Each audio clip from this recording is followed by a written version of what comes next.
Have you guys seen that trend, primarily on TikTok, but it leaks over on other social media platforms, where people are doing the like never have I ever things? Oh no. Count it down. There's this one version of it where we're just gonna watch it. Maybe it's Are we crime. playing? We are gonna be playing. Ooh. And mainly it would just be me and Nikki, Why? For women. because it's a women thing. I want to see one for Asians. Like, I've seen the one for black people.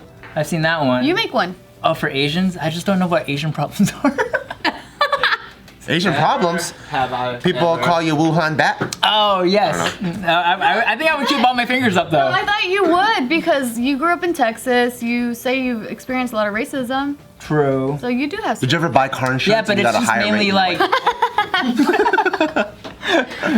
That's true. What was it? Oh, it's just mainly like name calling. And I'm like, well, that's just one finger. And then, I don't know, I haven't really been chased by police. I haven't been chased Well, by it's not the men. same experience. I did, but I was doing graffiti. Yeah, see, there you go. Fucking Joe. You deserved it. Gangsta. Have you ever ate like freaking dried cockroaches? Never. You never been to a Chinese herbal place? Have you ever eaten a dog? No. That's like an Asian stereotype. That's true. See, I would keep all my fingers up. I don't know. Have you ever driven poorly? You have saran wrap over your remote control? Okay, fine. That's a good one. A couple fingers will go down. You have saran wrap on the remote control? No, I don't. Oh. Do you make very stinky food? All the time. Yes, then put a finger down. Do you have slippers for the house specifically? Do you take your just for the shoes house? off when you walk in your house? No. What? Yes, you do. Oh, I do. Well, only because my non-Asian wife tells me to do so. If I had it my way, I would wear shoes all the I time. mean, I grew up with shoes in the house my entire life until I met you. And then we started going to your friends' homes. And then I learned, I'm like, yeah, I this is unsanitary to So I have Bart and Joe to blame for the reason why I can't wear shoes in my own Yeah, house. it's their fault. Have you ever ate boiled ginger Yes. when you're sick? Yes. Do you put Tiger Balm on your aching joints? Yes. We're giving you so many good ideas for TikTok. Okay. When you're sick as a kid, regardless of symptoms, did you just get given Tylenol? That's true. Did your dad kiss you on the lips and say he loves you? No. Asian. He never has. On the lips, not on the lips. I didn't hear that part until after. I've been kissing Taika on the lips. Hey yo! That's cute. I used to kiss Isaac on the lips, and then it just got to a point where I'm like, you're too old for this. I used to kiss Taika, but I don't kiss him anymore. Why? He doesn't like me like that. Yeah, He just wants me to sit there. No, he does. You gotta catch him and then kiss him. No, you gotta respect Taika's boundaries.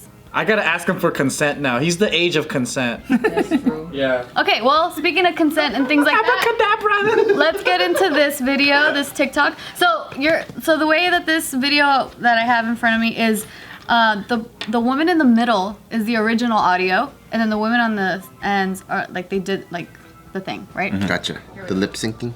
And then just take a look at this woman here, especially towards the end. Okay. And then Nikki, let's do it. Ladies, I think we have to share our truth. This is gonna be put a finger down, female reality style. Please do at this, use the sound. I wanna follow along. Put a finger down if you've been drugged. Put a finger down if your friends have been drugged. Put a finger down if you've been followed. Put a finger down if you walk to your car with your keys or pepper spray as a weapon. Put a finger down if you check your back seat and lock your doors the second you get inside your car. Put a finger down if you've been sexually touched inappropriately. Put a finger down if you did something with a man that you didn't want to do because you were scared to say no for your own safety. Put a finger down if you've experienced something really scary or even illegal and you were scared to report it because you didn't think anybody would listen. Put a finger down if when you hear or see a man running behind you, you freak out. Put a finger down if something bad happened to you and the men who were around that you thought would protect you didn't. Ooh. Wow. This actually does make me tear up. Damn, that's so sad. You were drugged too? Yeah. Oh, that's so sad. Where? Did we hear about this before? Yeah. Well, maybe I think your story, but I forgot. It's okay, it wasn't important. Damn, that's so sad. That's sad. No, I didn't get I was protected during that time, thankfully. But I couldn't walk. I was Oh, right. I was only stopping by my cousin's party to like say hi, and I wasn't gonna drink because I had to work the next day. And I had like a sip of like water that was there, but it was sitting on the counter that like people were walking by. Did it taste like anything? No. Like you couldn't tell? No. What was your drug story? Well, my drug story is not by a man. It was someone that I was with that gave me a drug unknowingly, and then later I found out and I freaked out. But that it wasn't like with the intention to like take advantage of me. It was just like, oh, we're gonna party it up, right? Let's party it up. Here, drink this water bottle. And so it's more of like a frat boy type of thing. Like, hey, Casey, drink this, and later. It wasn't by a man. Yeah, it wasn't But I mean, like the relationship, like a frat boy relationship. That's the only one that about this entire one that I was like, well, it's not. Different context. It's a different context, but I have been drugged unknown. Well, what's dangerous about women getting drugged though is that like you can potentially wake up with a dude you didn't want to. Mm-hmm. And then it could have been like an innocent party. Like you guys, your friend is like, woo, let's party. There's fucking drugs in that water. And then like she's too fucking gone to take care of you or be a good fucking drug host.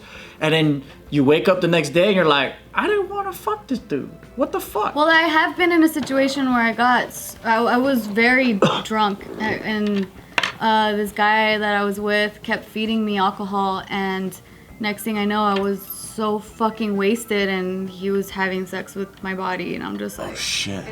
And I remember I had just started my period, and then I went to the bathroom, and there was blood everywhere, and I'm like, what the fuck just happened?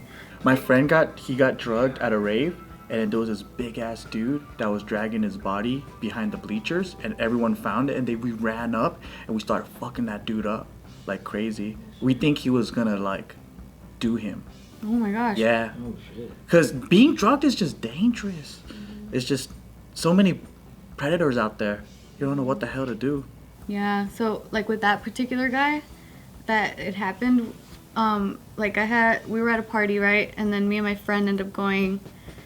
Because like I said, we were just fucking drunk, and then I felt so dirty and like just violated too. But like my weird way of like making it right was like, I need to see him again and have like some sort of relationship to make this go away. Like a Stockholm syndrome? Kind of. Oh, so like to make it seem less rapey, you're like, oh yeah, we were seeing each other. Yeah, exactly. It's a real relationship. Not wasn't being taken advantage of. Exactly. Lie to yourself to kind of stomach what happened. Wow. That's exactly what it was like, and yeah, it was really weird.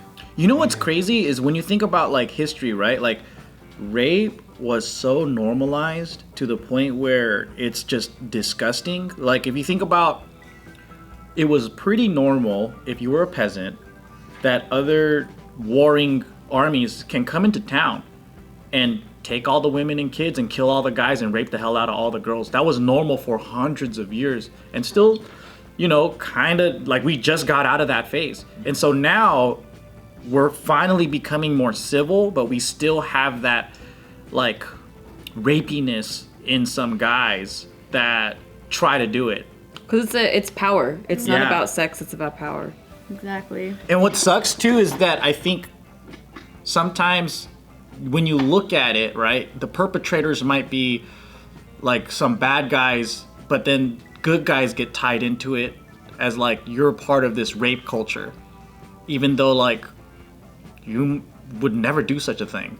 But then when they generalize, like, guys do this, I see. Because I'm against that too, and I want to find these guys and kill them and like catch them and do all that stuff. And I think we're all in the same, you know, like we're all in the same fight, us and women. Like everybody wants these criminals to get caught and all these weirdos that are stalking women. Well, it sucks when, like that last one, the last finger that she put down, where it's like, you know, that something bad has happened to you and the men around thinking they would protect you, they just don't show up, and that's so fucking common. That's why I really like these girls getting into like jiu-jitsu or kickboxing or some sort of combat sport or even powerlifting now, because now instead of depending on someone else for your own safety, it's not about depending. It's about like if there's like a shift in power, right? Especially as a woman. Like this is something, unfortunately, you're never gonna understand. Yeah. You're never gonna understand how it feels to be so vulnerable, so small, so fragile in a moment where like a man comes into just like with his presence, like he already overtakes, like he's alpha. So there's no way of like it's so subtle too, that no matter how strong, how fucking badass bitch you are, it doesn't matter. Every woman has experienced this shit. Practically every woman. Thankfully, there's some that haven't. But like in those situations, like, yeah, you want to protect yourself. You want to say something. You don't want to fucking let it happen to you. Like, you don't want to just sit back and be like, hey, yeah, this happened. You know? Yeah. It's not that. It's not the case. It's like, that's why in situations where there's other people around and they're seeing this, they're observing, like, this is wrong. You wish they would have stepped in? Yeah. And not even that, but then like in that moment, like when as like the girl, the victim or whatever, is actually like looking, like seeking help, and no one steps up, it's really fucking tragic. That's what I'm saying though. So like I think it is fucked up that no one stepped in, but I think not just men and women. I'm talking about like kids. You know, like kids that do after school martial arts programs. I think everyone's safety, if they can be the first person to be responsible for their own safety, it helps out a lot. Oh, that makes sense. Yeah, I think Bart's talking about just education in the sense of violence education. Yeah. So like because one of the reasons why people don't step in is they're scared, not because they don't want to or whatever. I think a lot of the times, have you heard of that study? It's called like dispersed responsibility or some shit like that, where like there will be experiments of people in danger, but because there's a big crowd, a lot of people just are less likely to help. Yeah. Because they think someone else will help, right? But then people that are alone in that situation are more likely to help, because they feel responsibility. So if it was maybe you were getting harassed in a train and it's only one other guy, he might help, but we also don't know how scared that guy is. So I think that's something to take into consideration. If they're untrained, they never got into a fight before, it's completely scary and there's fight or flight. Some men will just run because they're scared, and some guys will go in and try to kill. I think it's not fair to make that a responsibility of a bystander, but I do feel like in everyone's hearts they're totally against this and they hate this and they don't want to witness this. And it sucks that now we're painting a whole gender a certain light because of these fuckers. Yeah, for sure, because it happens, like women do this to men as well, like for sure. It's just, and I agree with how you're saying, like, well, yeah, we don't know how the other person is experiencing that situation either, which, okay, that's valid. But I think in terms of like the power dynamic, like even though the man is afraid in that situation, like no matter what, he has like more of a protection, or like he's able to stand up. If the female, especially if like you're just much smaller than the person that's but not everyone's a hero. No, I know. Like what if he's afraid of losing his life? That's not my circumstance either. Like mine was just like in a group situation, like someone making really sexist, mean marks, and then I'm just trying to laugh it off because I'm uncomfortable, and then no one steps in and says like, hey man, like it's not funny or whatever. Like, because I don't want to say it, because then I don't want to be like, oh, she's such a prude. Yeah, what a party pooper or whatever. But then it's just like really mean, and then you just go to the bathroom and you just like try to compose yourself, and like you kind of like psychologically go like, maybe I'm taking it the wrong way, or I'm personalizing it or too much, you know, and you try to talk yourself out of it, but like because no one else is stepping in, so you're like, well, if they don't think it's wrong enough to step in, then maybe I'm the asshole or something. It's difficult to say, because let's say it was difficult to empathize because they don't know what it's like to be a woman, right? Because now at my age, I think I'm better at seeing someone uncomfortable and being like, hey, we gotta stop this. But before, I think I was completely self-absorbed and oblivious. So I might not be keen to someone's pain, right? And then there's another thing is someone might notice it, but they're a coward. And then someone might be scared to say anything because of social pressure. There's so many things, but then I think the expecting someone to empathize and understanding you completely is a difficult argument to make, because if you don't communicate it and explain that to these individuals also, then they can't have the responsibility and burden of protecting you. So I think that's what's going on right now, is that a lot of trying to educate everyone. This is good. Right. Yes. Yeah. This is exactly what it's because I didn't know that it was so prevalent. I knew like I didn't know it was that prevalent. Yeah. I'm not surrounded by those guys, or I wouldn't do these things, so I'm blind to it, right? That's why for me, more so, I want everyone to be responsible for their own safety. Like with Gio, right? If I see anyone fuck with their for sure I'm gonna kill that motherfucker. But there's a lot of times she's by herself.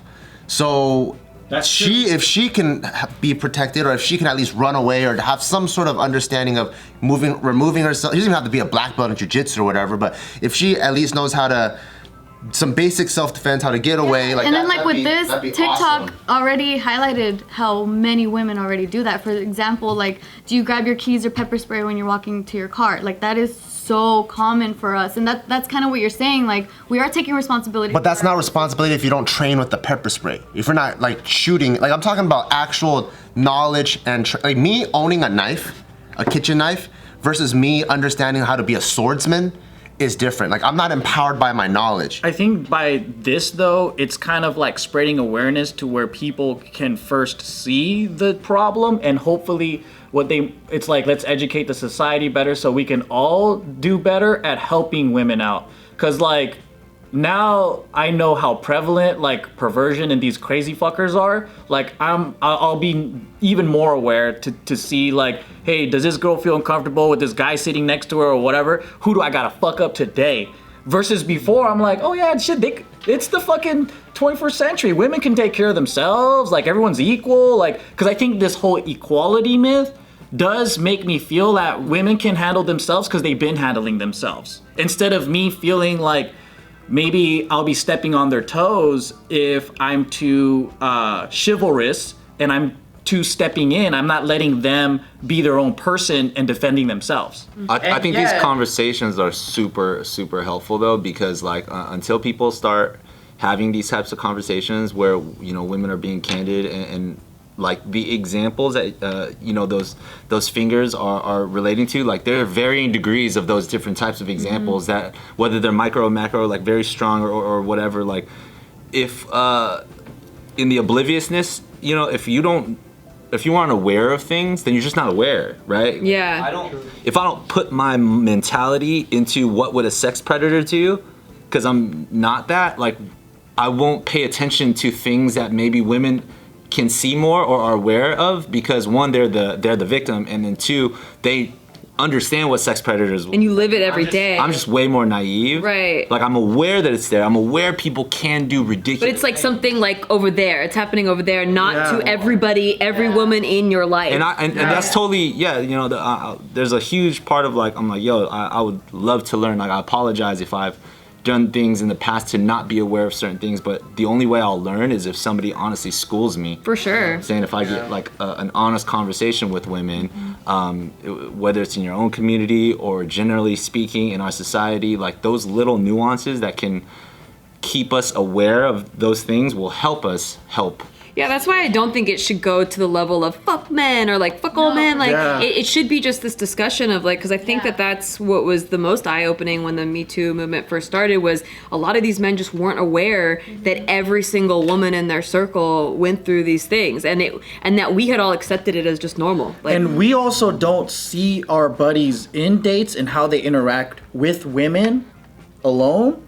So that's the other issue too. It's kind of like the kind of like subtle culture, like frat boy culture, you know, like or like you'd be in a car and then like, oh, that girl's so hot, let me honk at her, like things like that. Like those are all tiny little moments of like what's being painted. That's predatory. Exactly. Yeah, because I mean, like, it's a loud noise, and if you were alone and there's a car full of guys doing that, yeah, I could see how that's really scary. Yeah, but I was super scared. I was jogging one time and this car of guys pulled up behind me, like on the side of the road, like while I was jogging. I was fucking terrified because I didn't have any pepper spray or anything. I was like, I'm gonna get kidnapped right now. I'm gonna get kidnapped. And they really just wanted to like holler at me and like honk and like scare me or whatever, but it was so fucking scary. Just idiots. Yeah. I know a girl that almost got kidnapped. Like she was at a bus stop and a van pulled up and sliding door, guys ran out, and then the bus came right when she was struggling, and then they threw her out of the thing and then drove off. Oh, fuck. The bus driver came out, ran out, everyone out of the bus came and helped. Yeah. So That's shit good. like that happens. Yeah. It's not a movie. Like, it's fucking crazy. So yeah, I was talking to one of my black crewmates about the idea, for example, as an analogy of what like anti-racism is versus like non-racism, right? And he used the analogy of like when you're at the airport and you're standing on one of those things that just constantly moves. you're not maybe moving, you're not walking in that direction, but the fact that you're not doing anything, you're still flowing with the system. Still benefiting from it. And I think that same thing can apply for, you know, understanding like what women may be feeling. I may not be a sexual predator, therefore I'm not like walking with the thing, but if I stand in a society where we don't pay attention, we don't actively choose to walk the other way in help of women, then I'm maybe aiding the system. So what we have to do is switch our mindset to understand that our complacency is not enough, and rather we have to really educate and go the other way in order to make like good change. I want to know who these fucking guys are so we could fuck them up. There you go. There we go. But I've been doing that. It's not that I never thought that way. I always want to do that. It's easy to tell they have plucked eyebrows.